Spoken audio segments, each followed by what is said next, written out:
இப்போ நம்ம இருக்கிறது தான் செல்லுலார் ஜெயிலோட மாடல், ஒரிஜினல் செல்லுலார் ஜெயில்.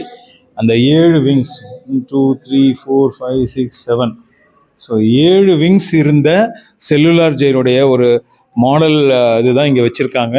இப்படி தாங்க இருந்தது முன்னாடி. ஒரே தீவு, சுற்றி பெரிய ஊர்கள் கிடையாது, எதுவுமே கிடையாது, நகரமும் கிடையாது. காட்டுக்குள்ளே, இந்த ஐலாண்டுக்குள்ளே இப்படி ஒரு ஜெயிலை உருவாக்கி பிரிட்டிஷ்காரங்க நம்ம ஊரில் நம்ம மண்ணுக்காக போராடின தியாகிகளை அடைச்சி சித்திரவதை பண்ண ஒரு இடம் தான் இந்த சிறைச்சாலை.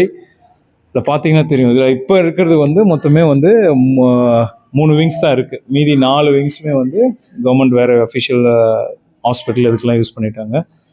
ஸோ இப்போ இதோடைய டாப் வரைக்கும் நம்ம போயிட்டு வந்தோம். ஸோ இது வரைக்கும் பாருங்கள், இதுதான் இப்போ நான் மேலே நின்று பேசின அந்த ஏரியா, டாப் ரூஃபு.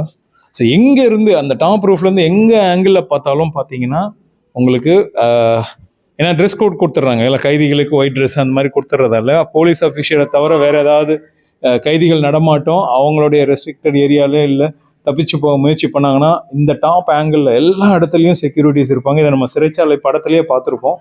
ஸோ அவங்க கண்காணிப்பில் எந்த ஒரு எஸ்கேப்போ எதுவுமே இல்லாமல் அவங்கள வந்து பனிஷ் பண்ணணும், அவங்களுக்கா தோணி ரிலீஸ் பண்ணால் உண்டு, இல்லை அப்படின்ற போது அவங்களுக்கு பனிஷ்மெண்ட்டும். சில பேர் இந்த மாதிரி ஹைட்லேருந்து கீழே தள்ளி விட்டு அவங்கள மரணிக்க வச்ச விஷயங்கள்லாம் கூட நம்ம சிறைச்சாலை மூவி மூலமாக பார்க்க முடிஞ்சுது.